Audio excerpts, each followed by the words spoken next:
J'aime pas dire ça, mais c'est pas ton pays. Et j'étais tellement heureux que la plus grosse organisation d'Asie me dise nous on te veut. J'ai même pas pensé à l'argent en fait. Mais je me suis jamais vraiment senti en fait européen, vraiment français. Je sais pas d'où ça vient. Tu peux pas rentrer avec des yeux au beurre noir, des cocards, t'es devant tes clients, tu me plais en fait. Y a rien que voilà, j'adore.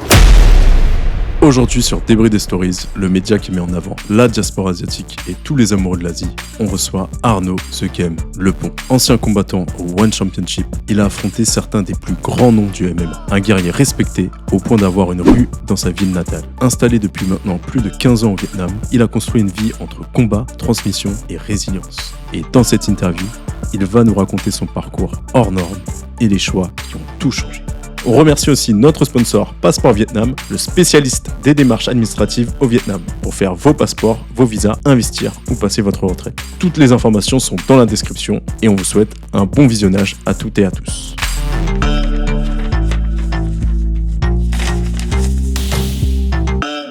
Aujourd'hui, j'accueille une légende du MMA, non, une légende du sport, des sports de combat français. Ouais, MMA. Tu peux dire MMA, ça passe. Une légende du MMA et des sports de combat français. Excellent. Arnaud The Game Lepont. Ouais, ça fait longtemps qu'on m'avait pas appelé The Game. Ouais, bonjour à tous. Je l'ai vu en fait sur ton Bah ouais, site. c'est vrai, c'est le nickname. La placer, tu vois. T'as bien fait. Donc bonjour à tous, bienvenue. Merci de nous faire l'honneur de ta présence sur la chaîne. Bah merci à toi, merci d'avoir pensé à moi, ça fait plaisir. Est-ce que tu peux te présenter pour ceux et celles qui ne te connaissent pas? Ouais, heureusement, il y en a beaucoup qui ne me connaissent pas. Là, t'as déjà fait le début, donc voilà, bah oui, je vais plus dire je suis, mais j'étais un combattant de MMA pour l'organisation One Championship, pour faire la comparaison. Voilà, t'as l'UFC en gros. l'UFC asiatique. Ouest, dans États-Unis, c'est UFC qui domine.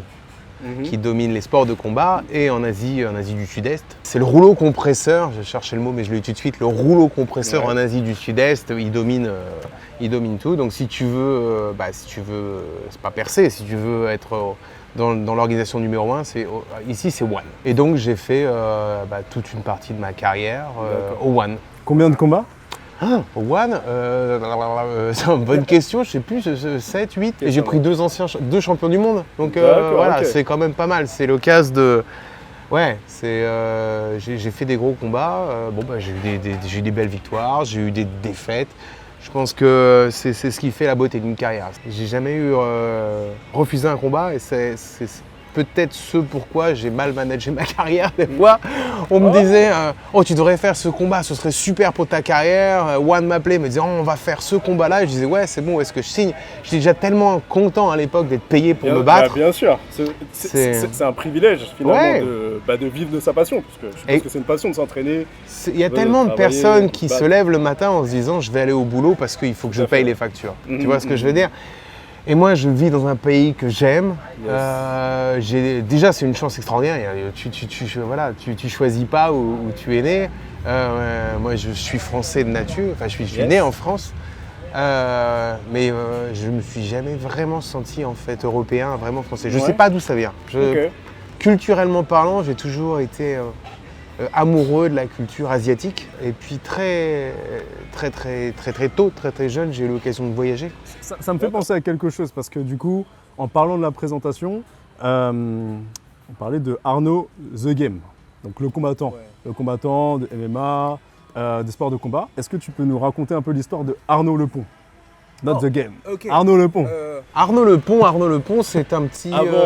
Avant du coup d'intégrer le One, comment du coup il a arrivé au sport de combat, etc. quoi. Alors voilà, d'ailleurs c'est même marrant qu'on en parle, parce que j'ai eu une discussion avec mon fils, vous pouvez pas le voir, il est caché derrière la caméra, mais il est en train de faire ses devoirs. Et j'ai essayé de lui faire comprendre l'importance de l'éducation. Parce que quand tu as la chance justement d'avoir une bonne éducation et d'avoir travaillé, après tu peux décider de faire presque ce que tu veux de ta vie, parce que tu te dis dans le pire des cas, même si je me plante, je peux retourner à ce que je sais faire. Sécurité, Voilà. Et mon père m'a poussé à faire des études. Donc en fait, je suis normand. De quelle ville Non, il n'y a pas d'inscription. Grandville, c'est dans le nord, c'est entre Cherbourg, Caen, pas très loin du Mont-Saint-Michel. T'en parles quand même avec un petit sourire. Ça se voit que tu as eu des bons souvenirs. J'ai eu une très belle enfance. Voilà, cette partie de France est magique. Ça reste dans ton cœur. Oui, bien sûr, j'y suis retourné encore l'été dernier. J'y suis allé en famille à Noël de l'an passé, en 2024. Et à cette occasion, ma ville, donc la ville où je suis né, m'a fait l'honneur de m'offrir une place à mon nom. Incroyable. Et ils envisageaient de renommer certains ronds-points places pour faire quelque chose de plus actuel et que mon nom était rentré dans le top 5 des 150 célébrités. Sur des personnes qui ont voté ou... Sur des personnes qui avaient voté et j'avais trouvé que c'était... en plus d'être ironique, oui, c'était surréaliste. C'était surréaliste parce que quand on m'a fait cette célébration, ce cadeau, je me suis dit, je le mérite pas. Et même encore maintenant, je le mérite pas parce qu'il y a des gens qui ont fait mon grand-père a une rue à son nom parce qu'il avait fait la guerre. Ok, donc maintenant vous êtes deux. Maintenant on est deux. Peut-être ton fils va un jour. Je sais pas. Mon père était un peintre de marine et il a jamais eu cet honneur. Donc je me disais pourquoi moi, pourquoi pas lui. C'est un combattant de MMA, je sais pas. À mes yeux, ça ne mérite pas. Mais bon, une des autres places a été donnée à Florence Artaud, je crois, paix à son âme. Elle a fait un tour du monde en solitaire. Tu vois, je me suis dit, 2 poids, 2 mesures, c'est pas logique. Mais bon. Après oui, finalement, c'est le peuple qui vote. Donc c'est les personnes qui votent et s'ils ont voté pour toi... Et ça va pas plaire à tout le monde. Je veux dire, quand j'ai reçu cette image, je pensais que c'était une blague. Tu vois, c'était, comment on appelle ça, un mème. Un scam, tu vois, c'était une blague. Et je veux dire, ils vont me demander, envoie de l'argent parce qu'il faut acheter la plaque, tu vois. Et puis non, donc j'ai eu l'occasion de rentrer en Normandie et d'être accueilli par le maire. Et ils ont dévoilé la plaque et j'ai vu la fierté dans les yeux de mon père. C'était quelque chose, je me dis, tu le vois et puis tu le vois de ton vivant. Je suppose que bon, c'est pas la même chose que les sports de combat, mais ça marque quand même quelque chose. Donc sur le marbre entre guillemets. Ouais, exact. Ouais, c'est bien comme tu le dis.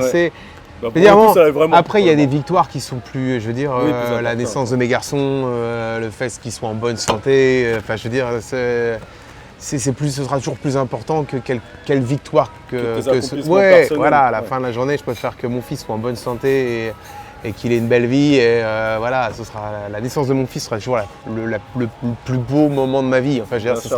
Mais c'est des petites reconnaissances, tu vois, quand il dévoile la plaque et que ton père regarde ça et que tu te dis, tu vois la fierté, c'est quelque chose. Donc un garçon du Nord, de Granville. J'ai fait toutes mes études dans la Manche. Ok. Et puis mon père m'avait dit, il faut que tu fasses tes études. Et donc lui, peintre de marine, professeur d'art plastique, il m'a dit... D'accord, donc vraiment dans les études... si tu sais pas quoi faire, écoute, t'as qu'à faire un doc d'art plastique. Et puis au moins, tu auras un doc d'art plastique. Je me suis retrouvé à Rennes. En doctorat d'art plastique. Voilà, pour avoir un doc d'art plastique. Et puis j'ai eu mon doc d'art plastique et je me suis dit... Qu'est-ce que je vais faire, quoi? C'est pas moi. J'ai fait ça parce que mon père m'a dit fais ça, tu sais pas quoi faire, au moins tu auras un diplôme. Et j'ai eu mon diplôme, exactement. Exactement. Et à l'époque, je pestais, je me disais mais pourquoi? Et maintenant que je suis un homme plus mûr et un père, je me dis merci. Donc je savais pas quoi faire. Et j'ai commencé par le plus grand des hasards à travailler sur une plateforme pour une banque. D'accord, ok. Voilà, par pur hasard. Par pur hasard, et j'ai adoré. Et puis j'ai commencé à travailler de plus en plus avec eux. J'ai vraiment kiffé. Et après, on m'a proposé de passer en agence. Et quand je suis passé en agence, je me suis retrouvé bloqué parce qu'ils m'ont dit bah oui, mais t'as pas les diplômes. L'expérience ne jouait pas. Donc ils m'ont dit, et j'ai eu la chance à l'époque. Longue histoire courte, en fait, que la ville essayait de sponsoriser certains jeunes de la ville. À l'époque, j'étais à Caen. Et ils m'ont dit, on va faire votre diplôme en alternance.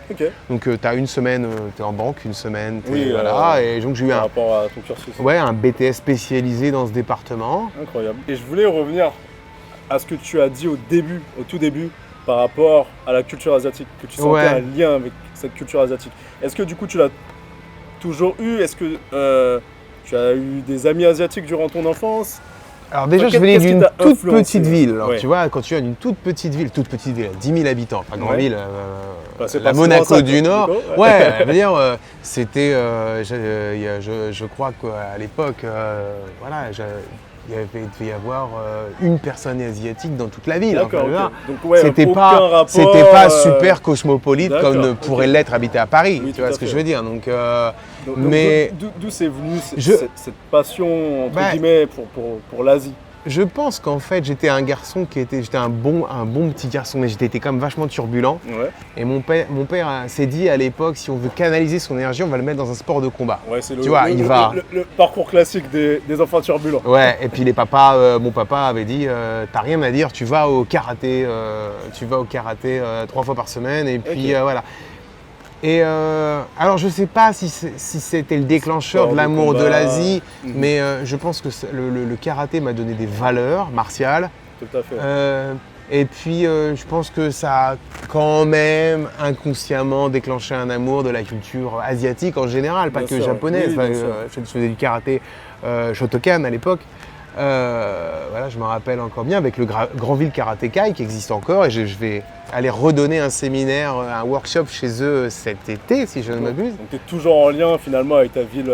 Ouais, mais pendant très longtemps je ne l'ai pas été, et c'est revenu avec l'âge en fait. Je pense que quand tu passes beaucoup d'années en Asie en fait comme moi, tu as quand même une petite nostalgie. Ça fait combien de temps du coup que tu es en Asie? Back to back, là maintenant ça doit faire 16-17 ans. 16-17 ans, c'est ok. ça, mais on dit toujours, tu sais, plus tu prends de l'âge et plus le temps passe vite, et t'en rigoles, tu dis n'importe quoi, et c'est vrai. Et ferme les yeux et un jour, oh là là, on va faire une interview. Et voilà. mais tu sais, en fait, je pense que le pire que tout, attention, que ce soit mal interprété, mais c'est en voyant mes garçons grandir que je me rends compte que le temps passe à une vitesse. Je veux dire, mon plus grand a 15 ans et j'ai l'impression que je me vois encore le porter dans mes bras, regarder des photos encore de lui bébé hier soir, et je me disais, mais j'ai l'impression que c'est hier, quoi. Ah ouais, et ça me fait peur parce que je ne me vois pas vieillir quand je regarde dans le miroir. Et tu les vois grandir. Donc à travers eux, inconsciemment. Et tu te dis, ouais, on en parlait avec ton caméraman, avec il parlait manga avec lui juste avant, et j'ai l'impression d'être largué, quoi. Maintenant ça va très vite. Hein. Ça va trop vite. Ça va trop vite. Mais bon, voilà, ouais. Ok, karaté Ouais, karaté Shotokan. Culture asiatique. Asiatique. C'est quoi le rapport avec tout ça? Docteur en arts plastiques. Mais je te dis, comment tu es arrivé en Asie à t'installer ici au Vietnam? Qu'est-ce qui s'est passé? La transition, en fait, ça a été Paris, en fait. Quand j'ai bougé à Paris pour vivre à Paris avec. C'était pour le travail de base? C'était pour c'était pas pour le travail. C'est qu'à l'époque, j'avais et merci à elle d'ailleurs si elle nous regarde, j'avais une petite amie qui avait son école était vraiment spécifique. Je crois que de mémoire, elle faisait faire de la reliure d'art, un truc. Voilà, tu sais, elle restaurait les livres anciens. Il y avait que à Paris, dans une école du 13e où tu pouvais faire ça. Et en gros, c'était moi je vais faire ça. Et puis si tu me suis, tu me suis. Si tu me suis pas, on va pas rester ensemble. Tu vois. Et je lui avais dit bon bah écoute, c'est peut-être l'expérience d'une vie. Enfin, je veux dire, vas-y quoi. Ouais, c'est ça. Et je suis parti à Paris. Honnêtement, je vais pas te mentir, j'étais terrorisé à l'idée d'emménager à Paris. Tu passes de Grandville. Tu passes de Grandville, t'as 10 000 habitants à Paris, à Caen, où il doit y en avoir peut-être, je sais pas, combien il y a d'habitants à Caen? Il y a peut-être 50 000 habitants. Et t'arrives à Paris où t'en as. Voilà. En plus dans le 13e. Et dans le 13e. Et je me suis dit, il y a trop de chances que tout se fasse comme ça. Je me suis dit, pourquoi pas, quoi. Pourquoi pas? Et puis donc je l'ai suivi en me disant je vais trouver un boulot et puis ça va très bien se passer, et puis voilà, et puis j'ai trouvé un boulot dans la banque, et puis j'ai passé la porte de Free Fight Academy Paris de Mathieu Nicourt. D'accord, ok. Et puis voilà. Dans ton... Parce que toi tu continuais le karaté. Ouais, j'avais fait du karaté, et puis du karaté j'étais passé à d'autres arts martiaux, et je me suis dit faut que je fasse tu vois, parce que l'histoire c'est qu'en fait je devais avoir je sais pas, une quinzaine, peut-être moins, 14 ans, mais j'ai eu ma première vraie baston. Ouais, baston dans la rue du coup? Alors c'était pas dans la rue, c'était à l'école. Je me rappelle bien, je me rappelle très bien avec qui je m'étais battu. Et il m'avait mis une branlée. Et il m'avait éclaté. C'est quoi, je pensais que t'avais... Non. Mais non. Et il m'avait mis une branlée. Je pense que j'avais déjà à l'époque, je sais plus, une ceinture marron, un truc comme ça, de karaté. Moi je suis arrivé, je me suis dit mais je vais t'éclater. Et il m'a attrapé par le callback, et il n'y avait plus de saut de karaté, de coup de pied, ce truc. Et il m'a mis une branlée. Et je me suis dit, mais Ah ouais, genre c'est pas ça en fait. C'est ça la vraie vie entre guillemets. Ouais, c'est le mec, il a pas fait d'arts martiaux, mais il t'a attrapé, il t'a déglingué quoi. Je me rappelle, il me prenait par le callback, il me mettait des coups. Voilà. Et je me suis dit, il y a une erreur. Donc j'ai commencé à faire un peu de lutte et de judo. Et après, je me suis mis au jiu-jitsu. Puis après, j'ai fait un peu de muay thai. Je me suis dit, mais karaté, ça fonctionne pas la garde comme ça. Tu vois, tu changes. Voilà. Et puis je suis tombé sur les DVD, comme tout le monde. Tu vois, 95, t'as 15 ans, 16 ans, tu tombes sur les. Non, les premiers UFC, mon loulou. 1993, moi, 1995, je suis tombé sur l'UFC 2. Ok. Ah oui, donc. Et j'ai vu ça et je me dis, ah ouais, mais c'est un truc de ouf quand même, les mecs dans la cage, pas de poids, ils se foutent sur la gueule, cage. C'était quoi? C'était les sumo, ils se battaient contre tout le monde quoi. Sumo contre combattants de kickboxing, judoka contre boxeur, c'était génial. Et à la fin, tu avais ce petit Brésilien qui devait faire 80 kilos, qui soumettait tout le monde. Et tu te disais, oh putain, mais c'est ça en fait. J'ai commencé à mettre plusieurs arts martiaux ensemble. Et puis à l'arrivée sur Paris, je me suis dit l'occasion est trop belle quoi. Et donc je suis allé au Free Fight Academy. Je suis arrivé en classe comme tout le monde en me disant voilà, bon, j'ai fait un peu de ci, un peu de ça, mais bon. Et puis je pense que Mathieu qui avait déjà l'expérience, il avait déjà combattu, il avait déjà une ceinture de l'IFC ou un truc comme ça, il avait déjà une ceinture de champion, il a dû voir quelque chose en moi, il a dû dire putain lui, tu vois, il arrive, il passe la porte, mais il a déjà compris la plupart des trucs. Et très très vite, il m'a pris sous son épaule en fait, sous ses ailes on dit, sous ses ailes. Ouais, c'est ça. Ouais. Et il m'a dit vas-y, écoute, toi tu viens et puis tu vas commencer à être mon assistant quoi. C'est allé très très vite, je crois en 1 an et demi avec lui, il m'a dit non mais attends, je vais te mettre dans des compètes là, ça y est, on va faire des compètes. Et puis il m'a mis au championnat de... Et toi excuse-moi, et moi j'étais banquier. Ouais, t'étais banquier à ce Et moi j'étais banquier, donc moi je revenais à la banque et j'avais œil au beurre noir, point de suture et des trucs, tu sais, une lèvre comme ça. Et je continuais, tu vois. Et il m'a dit, j'ai fait les championnats de France de Pancras et que j'ai gagné. Ouais, parce que le MMA n'était pas autorisé à non, c'était pas légal. Il me disait, vas-y, on prend la voiture ce week-end et on va aller combattre en Allemagne. Je faisais, ouais, c'est parti, tu vois, on arrive en Allemagne. Pour nous, c'était comment dire? Une possibilité de s'exprimer, non?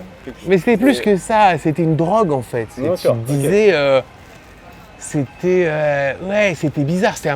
J'aime pas l'image de combat de chien dans une cage, mais nous, aller en Allemagne, t'arrivais, tu rentrais dans la salle des fêtes et il y avait une cage, tu disais, oh putain, mais c'est comme à la télé, quoi, c'est extraordinaire, je peux y aller, tu vois, c'est vraiment un kiff, quoi. Quand je t'entends dire ça, c'est vraiment des paroles de passionné, finalement. Ouais. Je suis pas de la première génération, s'il y avait un ordre d'idée, je pense que je serais de la 2e génération de combattants. Et en tant que combattant, moi, je reste fan de certains combattants de la première heure. Hein. Moi, on en rigole toujours, mais une de mes plus grandes fiertés, c'est maintenant d'appeler Anthony Rea et de lui dire que maintenant c'est mon pote, tu vois, mais au début je vais regarder Anthony Rea avec des yeux, des étoiles, et encore maintenant, tu vois, quand je l'ai au téléphone, je suis comme un... Je lui dis, ça le fait rigoler, mais je lui dis, maintenant on est potes, mais je reste encore un peu fanboy, tu vois. Donc là, je pense qu'on est d'une génération de, je vais pas dire qu'on était des fous, mais on était vraiment des passionnés du combat et on le faisait pas pour l'argent. Ouais, c'est sûr, parce qu'il n'y avait pas trop d'argent finalement à cette époque. Je crois qu'à mon 2e combat, j'ai dû faire $200 quoi. Ok, donc c'était vraiment par pure passion. Ouais, et puis si t'arrivais à repartir et que t'avais pas de frais d'hôpital et que t'avais fait un billet, t'étais content quoi. Déjà, tu rentrais, t'avais gagné, t'étais content quoi. Ouais, c'est un truc de ouf. Quand j'ai commencé à faire entre guillemets des gros chèques, et encore c'est pas les chèques maintenant ils font à l'UFC quoi. Bien sûr. Ah ouais. J'étais comme un gamin quoi. Je disais putain, il va me filer 5 000 € pour me battre. Un armbar à un mec comme ça. Mais c'est ce que je dis souvent à ma femme. Je lui dis, tu sais, c'est quelque chose qui est difficile pour moi de dire faut arrêter. Parce que si ce week-end, je l'emmenais dans un restaurant et qu'il y aurait quelqu'un qui manquerait de respect, ce serait même pas question d'argent. Ouais, bien sûr. Je m'interposerais et ça partirait en sucette. Et je le ferais gratuitement parce que c'est c'est dans ton sang. Et puis voilà, c'est parce que tu as été éduqué, élevé, préparé psychologiquement pour ça. Et d'un autre côté, et ce que je dis souvent, c'est ce que j'essaie souvent d'expliquer à mes élèves, parce que tu sais ce que c'est de te battre en vrai et de monter dans une cage, tu as plus de tolérance au manque du respect parce que tu sais les dégâts que tu peux infliger et inversement. Et inversement, dans la rue, tu sais pas le mec, il y a de moins en moins d'honneur de nos jours. Moi, je pense souvent quand on est tous pareil, hein, des fois la tension monte. Tu sais, l'honneur n'est plus ce qu'il était il y a encore une vingtaine d'années. il y a encore une vingtaine d'années ou une trentaine d'années, on se serait mis des coups dans la tête et après on se serait serré la main et on aurait bu une bière, on aurait dit t'as des cojones. De nos jours, le gars il sortirait un poing américain, un couteau, il attendrait que ses potes arrivent c'est plus comme ça ne l'était à l'époque. Je pense que tu es mieux placé pour en parler de toute façon vu ta longévité. Donc par rapport à ça, toi tu combattais.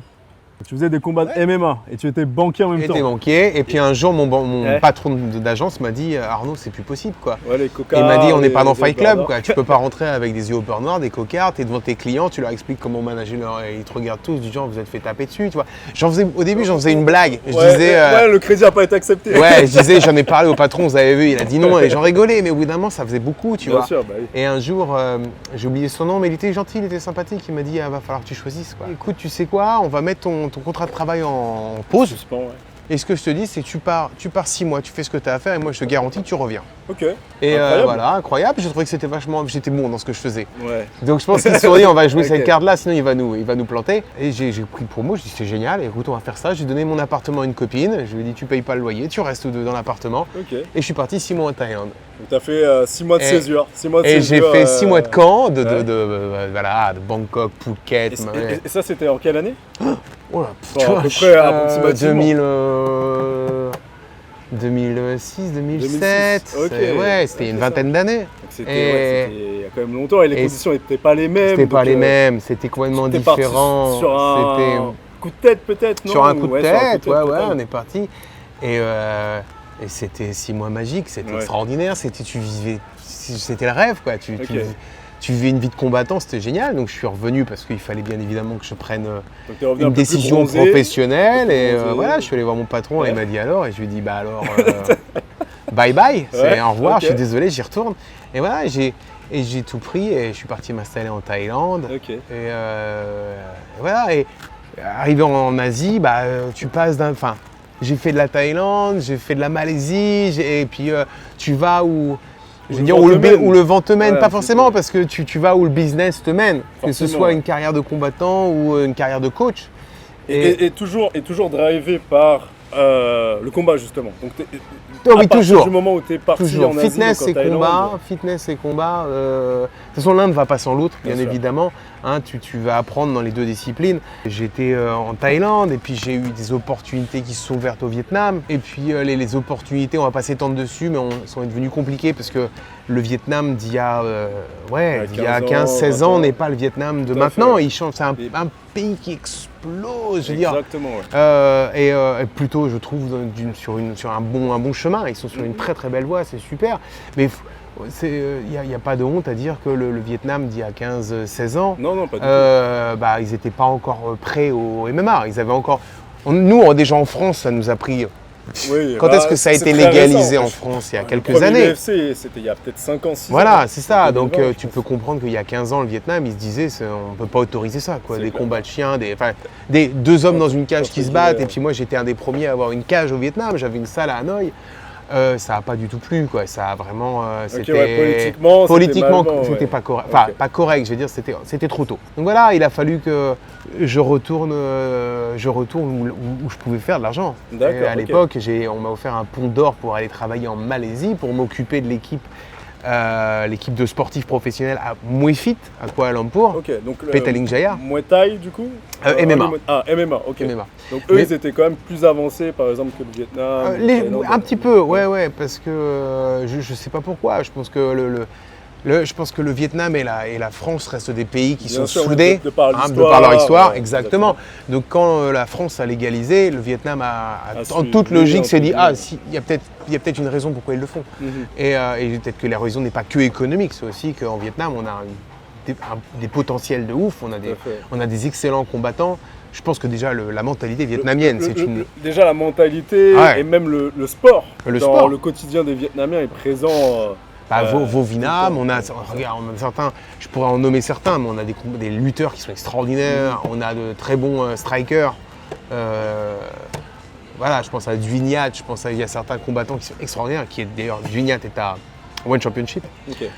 Donc voilà, donc je pense que ça a suivi logiquement. Si on a la manne, si on a le talent, on ne peut pas les bloquer. Donc ça, voilà. Le One venait juste de commencer, que je dise pas de bêtises, 2012. Le One FC, c'est assez récent par rapport 2011, par exemple, à l'UFC. ouais, 2011. C'est plus récent que l'UFC. L'UFC, c'est 1993. 1993, One a commencé en 2011, donc c'est un peu plus jeune. Et toi, à ce moment-là, tu étais en Malaisie Alors moi, en 2012, j'étais en Malaisie et je combattais pour une autre organisation qui s'appelait DARE, qui était très populaire, qui est en Thaïlande. C'est une organisation thaï qui a disparu, mais le CEO, le propriétaire de DARE existe encore. Il a juste changé son concept. Maintenant, il fait quelque chose qui fonctionne très très bien, qui s'appelle Fight Circus. Tu peux voir ça sur internet, c'est genre voilà, 3 contre 1, un combat d'MMA dans une voiture. C'est des combats à thème quoi. Ouais, des combats à thème, voilà, celui qui a été très très populaire, ils se combattent dans une cabine téléphonique, enfin tu vois, c'est du spectacle de combat. Ouais. C'est vraiment du show. C'est du show. À la thaïlandaise. Ouais, à la thaïlandaise. Et lui, à l'époque, il avait un show qui s'appelait DARE, qui était des combats en cage, mais son truc, c'était qu'il voulait faire un truc à la Mad Max, un peu. D'accord, ok. Donc c'était une cage, mais dans une boîte de nuit, et les gars peuvent fumer, boire. Je pense qu'il y a encore quelques vidéos qui circulent sur Internet, mais c'était vraiment ça, quoi. C'était le comité, quoi. C'était extraordinaire. Et j'avais fait déjà un combat pour eux que j'avais gagné très facilement, et ils m'avaient offert, parce que c'était un tournoi. Tournoi, $1 million. Le fameux gagnant devait gagner $1 million et puis quelqu'un est parti avec la caisse, comme ça arrive très souvent. Et donc c'était le combat de l'année, parce qu'à l'époque One venait juste de commencer, donc c'était encore un petit show, mais derrière il y avait ce gros combat et c'était moi contre le combattant russe, je crois, Aja quelque chose, qui était un local, et c'était un gros combat quoi. En Asie du Sud-Est, c'était le premier combat de MMA, le gros combat de MMA. C'était un gros combat, ça faisait beaucoup de buzz sur internet, et je fais le combat. Je vends très très bien le combat, j'ai toujours été assez bon là-dedans. Mais puis on avait créé un personnage, il y avait le mot, il y avait toute l'image. La crête peroxydée. Bref, on aimait bien John, le propriétaire du show, disait il faut oublie ce que les gens peuvent penser de toi, c'est un spectacle, essaye d'être brash and brazen, tu vois, faut que tu dégages, tu vois. Et donc j'avais cette crête rouge. Je rentrais, je déchirais mon t-shirt, tu vois, on avait créé une image en fait. Et je gagne ce combat-là.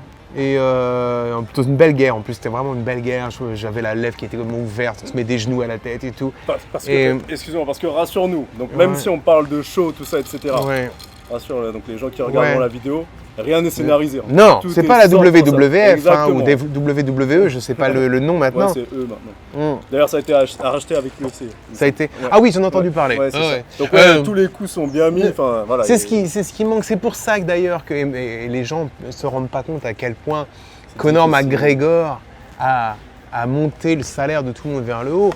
Je pense que ce qui manque, c'est l'entertainment business. Il y a tellement de combats de nos jours, il y a tellement de MMA. Ce qui manque, c'est des combattants qui savent vendre le combat. Il faut vendre les tickets. Il faut pas être que bon combattant. C'est bien d'être bon combattant, mais il y en a plein de bons combattants. Il faut être quelqu'un que les gens ont envie de voir. Et moi, à l'époque, je pense qu'en toute modestie, un peu comme un Cédric Doumbé, par exemple, qui lui, pareil, est extraordinaire. Il a ce talent. C'est difficile de ne pas reconnaître le talent. Exactement. Je veux dire, c'est pas si facile que ça de se vendre.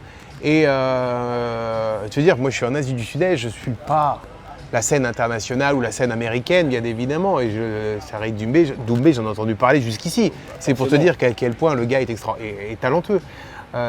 Si tu nous regardes, Cédric, voilà.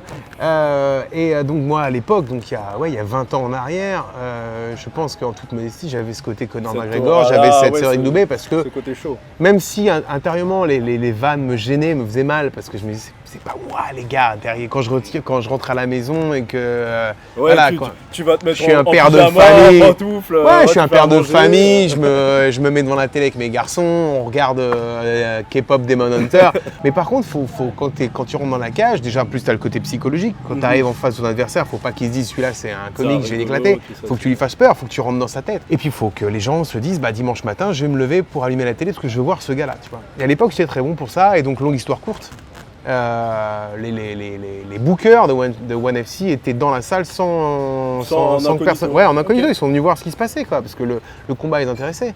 Et en after party, ils sont venus me voir et ils m'ont fait, ils m'ont dit on te veut dans One, quoi, on te veut te signer, quoi. Tu nous rejoins, quoi. Et Et à l'époque, et ça c'était une erreur de peut-être d'ego ou de manque de connaissances, j'avais pas de manager.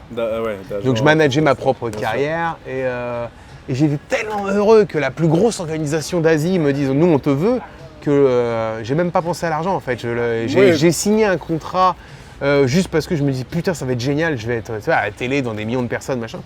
Et donc le banquier a très mal négocié son fight fee, son argent. Et il n'y a que sur mes derniers combats où j'ai vraiment été payé, tu vois. Après c'est compliqué parce que comme tu dis, tu fais partie de la deuxième génération. Il n'y avait pas justement tout ce travail que toi ou les gens de ta génération ont fait pour justement ceux qui sont là actuellement. Et la première génération faisait peanuts, ils faisaient rien, ils combattaient pour le dire j'ai gagné quoi. Je pense que c'est quelque chose qui est très tabou en France. Quand on parle d'argent, ça gêne tout le monde. Tu vois, alors qu'aux États-Unis ou en Asie, la première chose que te demande on appelle ça beau-père, le père de ta femme.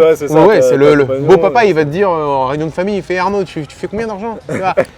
C'est nul, c'est bien. Et si toi t'es là, tu fais bah non, je veux pas en parler, tout le monde est choqué, tu vois, genre il a honte, non. Il est pas ambitieux, voilà, ils vont te dire. Non, c'est quelque chose de plutôt normal d'en parler à la table et dire moi je fais tant, machin, si vous pensez que c'est normal. Donc non, c'est quelque chose que j'ai très mal négocié. Mais maintenant avec du recul, je me dis est-ce que ça aurait changé quelque chose? Non, parce que j'ai jamais fait ça pour l'argent. Et même maintenant, ce n'est pas une question d'argent qui me ferait revenir pour un dernier baroud d'honneur. Il faudrait que vraiment il y ait une raison d'en parler off caméra avant. Je pense que la seule raison qui me pousserait maintenant à 45, bientôt 46, d'en refaire un, ce serait parce que mon fils me dit « Papa, je veux te voir une fois ». Je veux te voir te battre. Tu vois, quand j'ai fait mon dernier combat, il avait 6 ans, 7 ans. Il était cage side quand j'ai affronté beaucoup.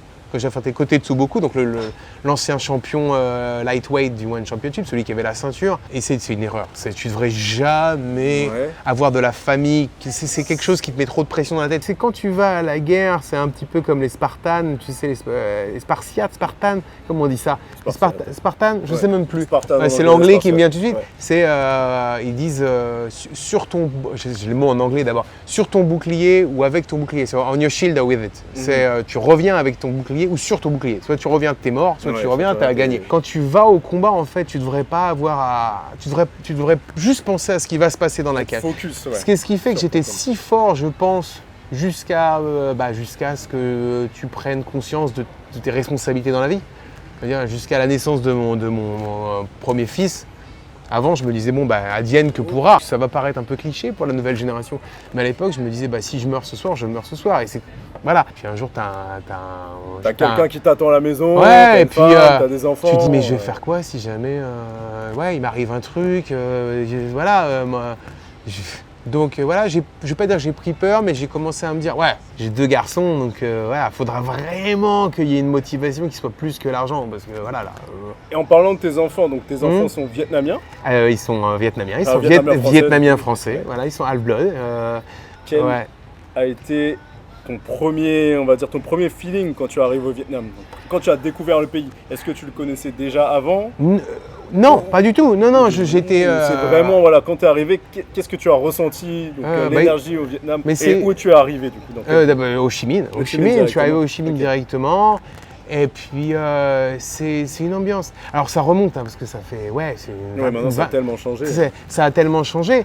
J'ai l'impression, en fait, que le Vietnam donnait les opportunités, en fait, que la Thaïlande ne peut plus donner. Tu as l'impression que la Thaïlande, ça reste encore un peu saturé. Enfin, c'est saturé maintenant. J'ai l'impression que tu retrouves la Thaïlande il y a une vingtaine d'années. Les gens sont encore contents de te voir. Tu vois, les gens sont accueillants, les gens c'est encore...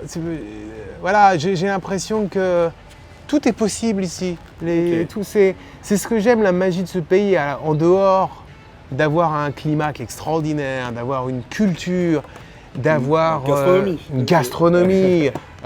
J'ai l'impression que ce qui fait que tu restes, c'est que tu as l'impression d'être welcome. Les gens sont presque heureux de te voir, tu vois.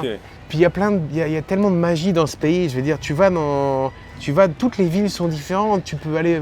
Da Nang n'est pas Dalat, n'est pas Nha Trang, n'est pas Hanoï. Va à Hanoï, tu es encore au Vietnam et tu as l'impression d'être presque dans un autre pays, en fait.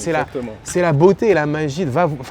Si tu n'as pas vu la Old City à Hanoï, enfin la vieille ville de Hanoï, c'est magique, la cathédrale, Hoan Kiem. Donc c'est ça que j'aime en fait, c'est ce qui me rend amoureux du Vietnam, c'est j'ai l'impression que tout est encore possible, j'ai l'impression d'être encore bien accueilli, j'ai l'impression que les gens sont encore heureux de nous voir et pas comme ça comme un porte-monnaie finalement. C'est surtout quand par exemple si tu compares avec la Thaïlande, quand tu vas en Thaïlande, tu as l'impression que le tourisme est là et que des fois ils aimeraient bien en fait qu'il y ait moins de tourisme. Qui peut être compréhensible. Ce que tu peux comprendre, là j'ai le sentiment qu'ils sont encore ouverts au monde, tu vois, ils sont et qu'ils continuent de s'ouvrir encore plus.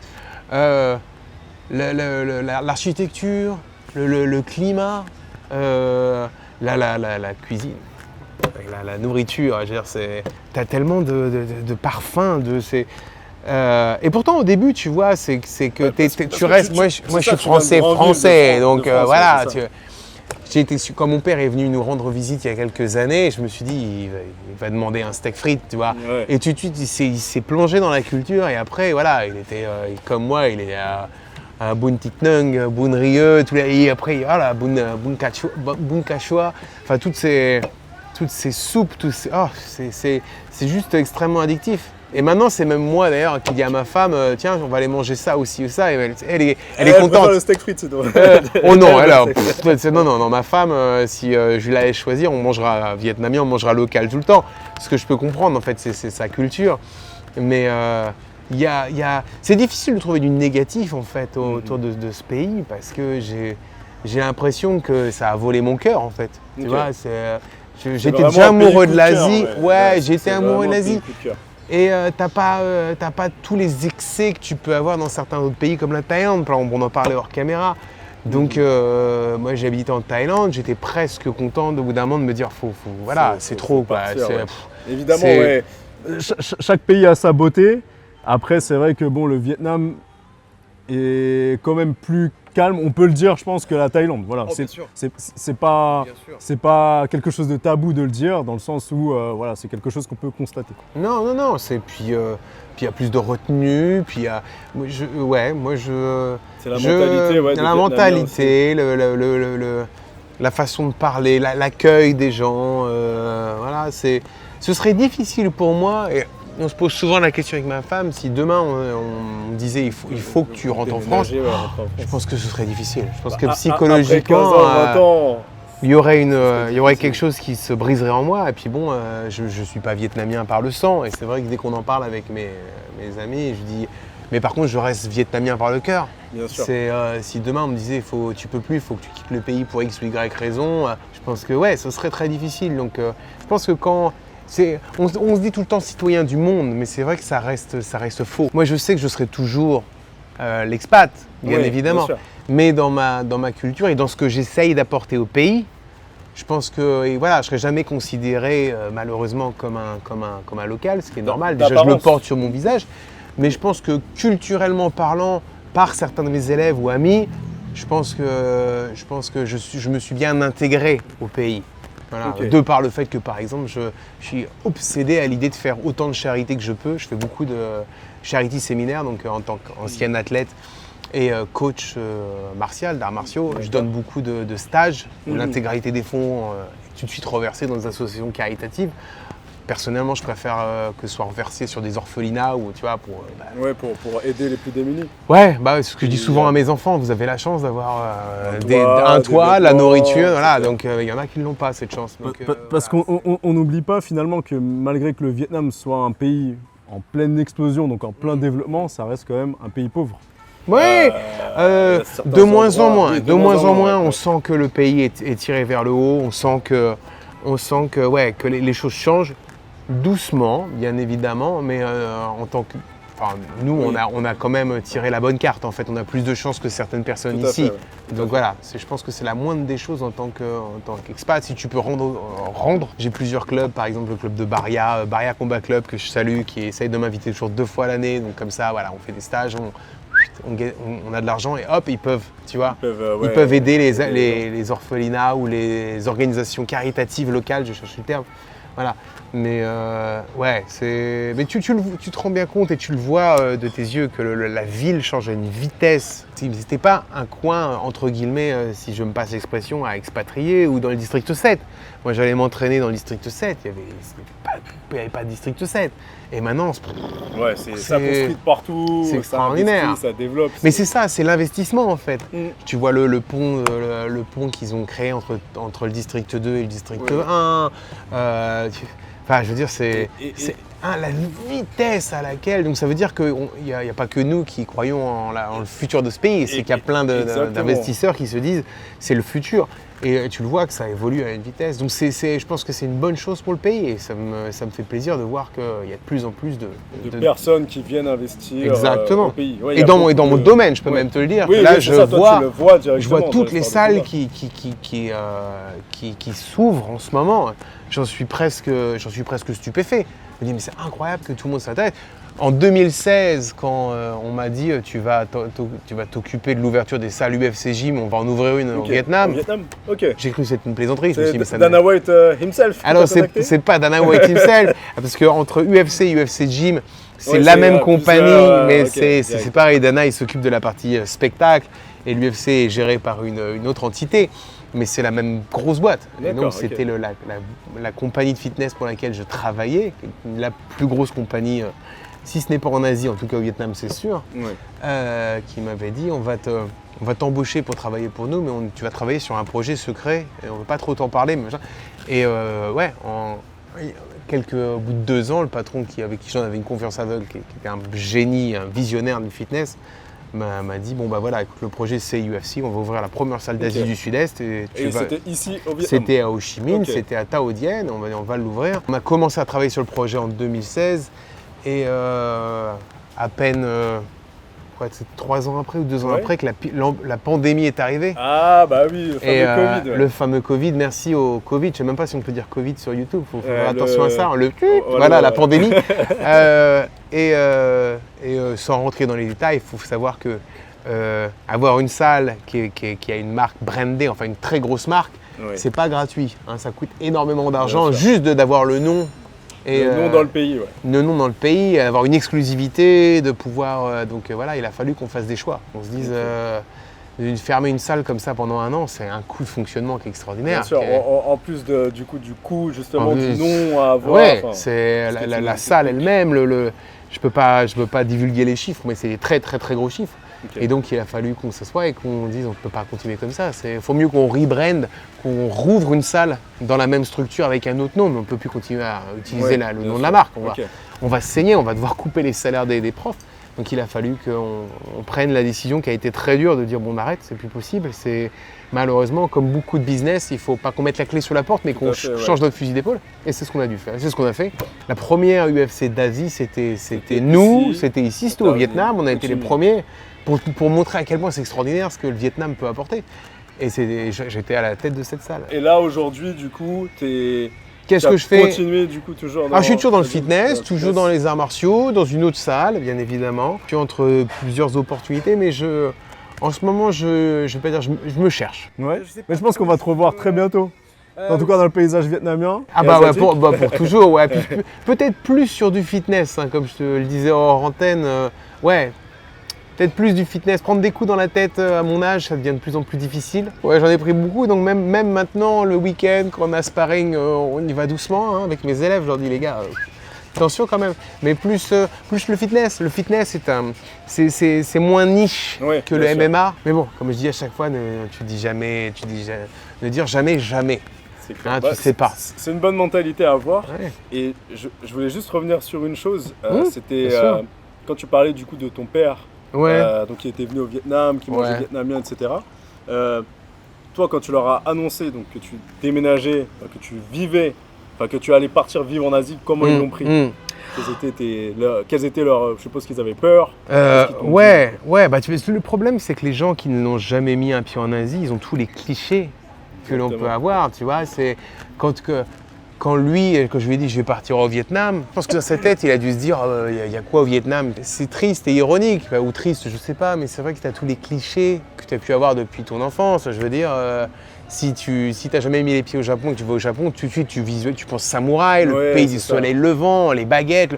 Tu vois, tu as tous les clichés, alors que quand tu y vas, tu réalises que c'est un pays qui est extrêmement moderne, c'est plus ça. Le Vietnam a tellement à offrir au monde que c'est super qu'on s'ouvre. Moi, puis bon, en tant qu'expat qui peut vivre aussi, moi, je suis encore plus heureux parce que je veux dire, heureusement que je suis marié avec une Vietnamienne et donc je peux rester légalement dans le pays. Mais je me répète, ça me tuerait si demain on me dit bah non, tu peux plus rester parce qu'une nouvelle loi est passée, blablabla.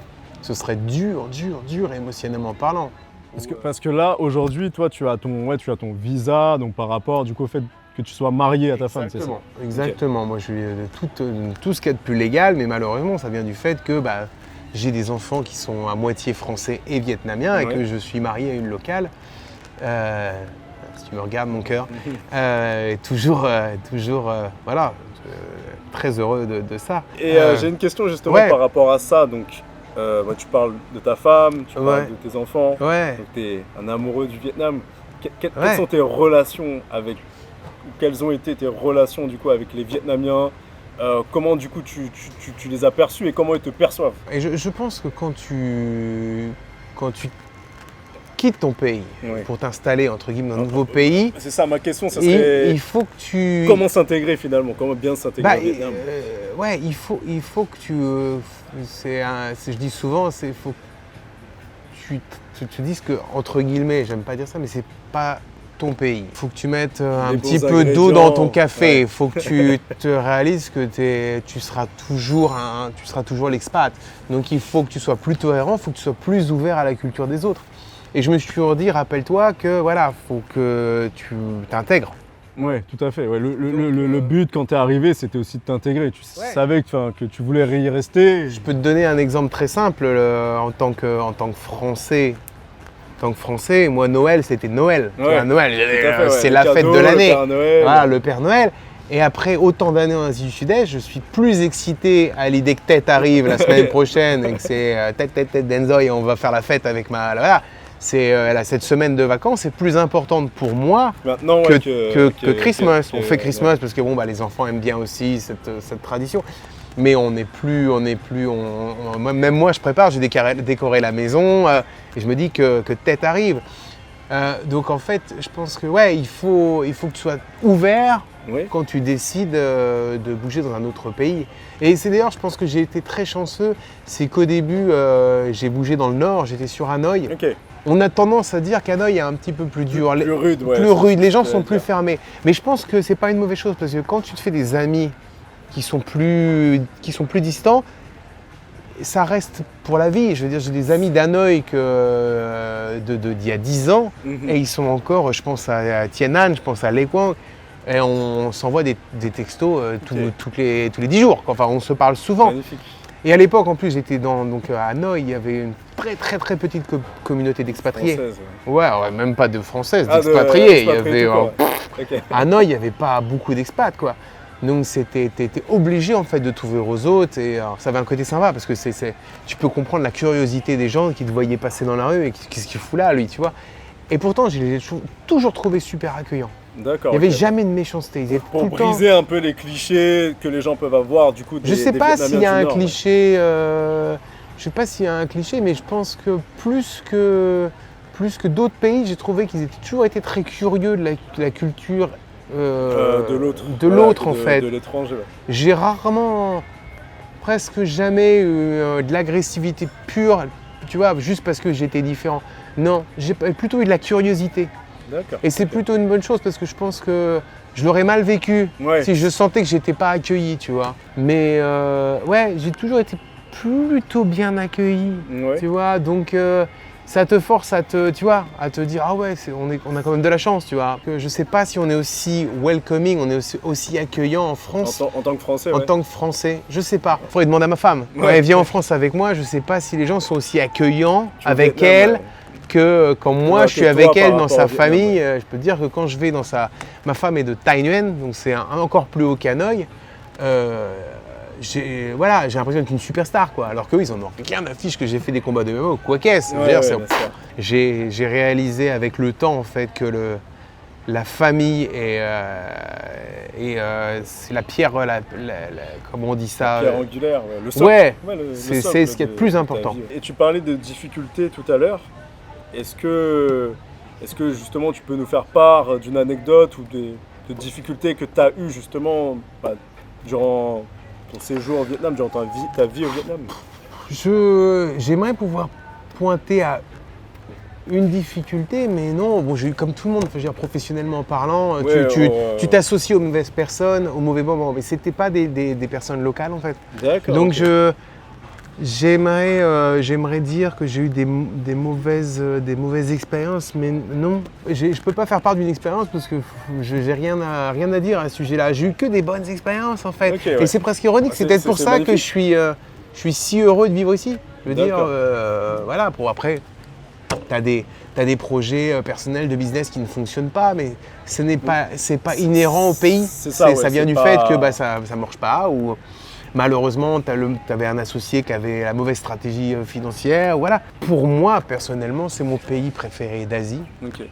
Overall, si demain on me disait t'as pas le choix, faut que tu ailles ailleurs, ce serait difficile, ce serait un choix difficile. Mais si encore demain, je reviens en France et on me dit tu peux retourner vivre en Asie, où est-ce que tu irais vivre? Je vais dire Vietnam. J'irais vivre au Vietnam, et puis voilà, parce que... Pour tout ce que tu nous as expliqué. Ouais, professionnellement parlant, l'ambiance, le climat, la mentalité, je veux dire, j'adore. C'est tout ce que tu aimes, j'adore. C'est pour ça que tu vis. C'est pour ça que je reste, et que si demain on me disait t'as une opportunité professionnelle, et encore c'est ironique, tu vois, on m'a encore fait une opportunité professionnelle très conséquente aux États-Unis. Tu ne vois pas partir aux États-Unis. Non, tu reviens au Vietnam pour les États-Unis. Tu t'en parles avec ta femme, avec ta famille. Tu te dis mais même si financièrement c'est intéressant. Qu'est-ce qu'on aurait faire là-bas? Qu'est-ce qu'on y gagne? Et puis le cadre de vie est beaucoup mieux pour les enfants ici. Les gens, la sécurité, c'est ça. Les gens ne se rendent pas compte, je veux dire, c'est incroyable. Je ne laisserai jamais mon fils se balader au Halles un soir, à Paris, je serais mort d'inquiétude, quoi. Alors que si un soir ou une après-midi il me dit papa je vais au cybercafé avec mes potes ou un truc comme ça. Ouais, tu te sens beaucoup plus rassuré ici. C'est super safe, je veux dire, c'est extrêmement safe. Je veux dire, j'ai jamais eu de... Je vois pas ma vie ailleurs. Je veux dire, et puis t'as tout. Je veux dire, tu vas dans le nord, t'as les deux, on dit 2 saisons parce qu'il fait soit très chaud, soit très froid. Pas 4 saisons ici. Voilà, t'as Nha Trang, t'as Da Nang si tu veux aller à la plage. T'as le culturel, tu peux aller à Hoi An. Hoi An, c'est magnifique. Tu peux aller à Da Nang, tu peux aller et puis Ho Chi Minh. Enfin, je veux dire, t'as tout. C'est extraordinaire, quoi. Donc, t'es apaisé, quoi. Vietnam. Moi, je te dis, ça fait cliché, mais je suis amoureux de ce pays. Je trouve que c'est tellement. Non, c'est super. Que ça fasse cliché. Je trouve que tu parles avec ton cœur. J'adore. Franchement, c'est beau à voir parce que comme tu m'as expliqué, t'es pas d'origine vietnamienne. Et non. Je pense que pour tous ceux qui vont voir la vidéo, ça va beaucoup leur faire plaisir aussi. J'aimerais que les locaux en fait se rendent compte à quel point le pays est beau, le pays à quel point certains expatriés sont amoureux du pays, quoi. Je veux dire, il y en a qu'on disait en France le rêve américain, moi c'était le rêve asiatique, c'est le rêve du Vietnam, quoi. Moi je suis heureux de vivre ici, quel beau pays, quelle belle mentalité, tout me plaît en fait. Il y a rien que voilà, j'adore. Magnifique. Et j'aurais une dernière question pour toi. Qu'est-ce que tu aurais à dire par exemple au Arnaud The Game Le Pont de 2026, un jeune banquier, je sais pas, par exemple de 20 ans, qui souhaite s'installer en Asie et plus particulièrement au Vietnam? Je pense que très très simplement, je pense que faut mieux vivre avec des fonce. Il y avait une phrase comme ça, je veux pas faire une erreur de prononciation parce que je l'ai en anglais, mais je lui dirais de foncer. Faut mieux faire les choses, quitte à se planter, que te réveiller un matin à 50 ans et te dire j'aurais pu, j'aurais dû. Tu vois ce que je veux dire? Je préférerais à l'époque prendre le risque et me péter la gueule et d'appeler mon père et dire je me suis croûté, j'ai plus une thune. Viens me chercher. Viens me chercher. Paye-moi un billet d'avion et puis je vais te rembourser, je rentre en France. Et encore non, parce que quand même à un moment de ma vie, financièrement c'était pas ça. J'aurais préféré rester en France. Non, j'aurais préféré dormir dans un parc en Thaïlande et me refaire que de rentrer en France, comme on dit vulgairement, la queue entre les jambes. La meilleure des conseils, c'est qu'il y a tellement de personnes qui vivent pas leurs rêves. Ouais. Très certainement, j'avais une bonne étoile, j'avais de la chance. Il y a toujours une part de chance dans une vie, mais je pense que le plus difficile, c'est de faire le premier pas, de faire le saut, en fait, de se dire, bon, fuck it, I do it. Voilà, je veux le faire. Et voilà, j'ai travaillé dur, j'avais un peu d'argent de côté, je me suis dit, allez, fais-le, au moins tu te diras, tu n'auras pas de regrets. Voilà, tu n'auras pas de regrets. Au moins tu l'auras fait. Et Dieu merci que je l'ai fait, parce que sinon j'aurais pas la vie. Pas là et aussi épanoui. Comme tu épanoui, j'aurais pas la femme merveilleuse que j'ai en ce moment, j'aurais pas mes 2 petits bouts de chou, enfin grand bout de chou parce qu'il y en a un à 15 ans maintenant. Mais et puis de prendre la vie plus simplement. Ouais. Je pense que beaucoup de personnes, moi je suis un overthinker. Des fois, je sais pas comment on dit ça en français, mais des fois je suis le soir, je me mets au lit et je commence à penser aux problèmes qui pourraient m'arriver financièrement, de santé, de machin, et qui n'arrivent jamais. Et on espère. Et on espère, comme on dit, touche du bois. Mais et j'essaye maintenant de prendre sur moi et de me dire arrête quoi, laisse enjoy the little things, prends ce qu'il y a à apprendre. Prends ce qu'il y a à apprendre parce que demain tu seras déjà trop vieux et une carrière de combattant passe trop vite, mes garçons grandissent trop vite, la vie de couple peut du jour au lendemain te dire c'est terminé. Voilà. Faut vraiment essayer de profiter des petits moments, tu vois, parce que ça peut aller très vite. Donc fonce et puis profite des petits moments. Hein, merci en tout cas pour tous ces conseils. Et puis venez au Vietnam, hein, parce que purée, qu'est-ce que c'est magnifique. Venez voir. La plupart du temps, c'est parce que les gens ne connaissent pas et n'osent pas franchir le pas. Exactement. Et puis quand ils sont ici, ils se disent waouh, c'est magique. On est toujours surpris, comme ce magnifique lieu d'ailleurs. Ouais. Snap Café. The Snap Café, voilà, dans Tao Dien, à Ho Chi Minh. Donc c'est génial. Vraiment du coup à boire un verre dans ce café. J'adore. Arnaud, un peu d'actualité sur toi, où est-ce qu'on peut te retrouver, quels sont tes projets du coup, à court, moyen, long pour l'instant... J'ai vu que tu avais un site web. Un site web qui s'appelle therealgameon.com. Voilà, vous pouvez me contacter, éventuellement me booker pour une séance d'entraînement à Ho Chi Minh. Je fais du coaching privé, que ce soit en fitness ou en arts martiaux. Et puis plein de projets. J'arrête pas de me répéter, mais je dis peut-être qu'il serait temps que je monte ma propre salle ou quelque chose comme ça. On verra. On n'en dit pas trop, mais il faut. Je pense que ça va se voir. Je pense que ça va se faire. Voilà, il faut. Voilà. Écoute. On verra. Le jour où si ça arrive, je serai tu viendras me voir avec plaisir. Ce sera génial. Tu pourras mettre des clés de bras. Merci en tout cas. Merci à toi. À toutes et à tous de nous avoir écoutés. Donc regardez la vidéo, activez la cloche, le pouce bleu et on vous dit à très bientôt pour un prochain épisode. Merci beaucoup. Merci mon pote, c'était super. J'ai vraiment kiffé. Et c'est la fin de la vidéo. Un grand merci à Arnaud The Game Le Pont.